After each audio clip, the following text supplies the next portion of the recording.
ഒരിക്കലും ഇപ്പൊ രാവിലെ നമ്മൾ എപ്പോഴാ പോവുക, നിങ്ങൾ ഇങ്ങോട്ട് വരണോ, നമ്മൾ ഒരുമിച്ച് എങ്ങനെ ഈ വാപ്പ അറിഞ്ഞിട്ടെന്നല്ല.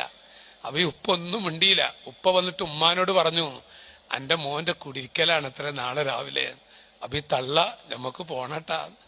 അപ്പൊ ഈ വാപ്പ എന്താ പറഞ്ഞറിയോ, പോയ എന്നെ അടിച്ചാട്ടു, ഇനി രണ്ടാളി മാത്രമേ വിളിക്കാത്തുള്ളൂ.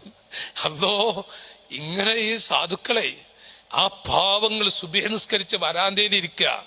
വരാന്തയിൽ ഇങ്ങനെ ഇരിക്കുമ്പോ ഇറച്ചും പത്തിരൊക്കെ കഴിച്ചു വരുന്നവരില്ലേ, നാട്ടുകാർ ചോദിക്കുകയാണ് ഈ പാവങ്ങളോട്, നിങ്ങൾ മോന്റെ കുടിരിക്കലിന് പോയില്ലെങ്കിൽ രണ്ടാളും എത്ര വിഷമുണ്ടാകും. പക്ഷേ ആ ആഴ്ചയിൽ അല്ലാഹു തആല ചെയ്ത് ഉളരിപ്പിക്കുന്നുണ്ടല്ലോ, ഇന്നല്ലാഹ ലയുഅജ്ജിലു എന്ന് പറഞ്ഞില്ലേ. ആ മനുഷ്യ ആ ആഴ്ചയിൽ അവർ അപകടത്തിൽപ്പെട്ടു, അവർ ബൈക്ക് അപകടത്തിൽപ്പെട്ടു. അന്ന് മഞ്ചേരി താലൂക്ക് ആശുപത്രിയാണ്. അങ്ങനെ ബൈക്ക് അപകടത്തിൽപ്പെട്ട് അവൻ താലൂക്ക് ആശുപത്രിയിൽ അവനെ കൊണ്ടുപോയി ബോധം കെട്ട് കിടക്കുക. അയൽപ്പക്കക്കാര് വന്നിട്ട് ഉമ്മാനോട് പറഞ്ഞു, നിങ്ങളുടെ കുരുത്തക്കേട് മകന് കിട്ടിയിട്ടുണ്ട്, സന്തോഷിപ്പിക്കാൻ പറഞ്ഞതാ.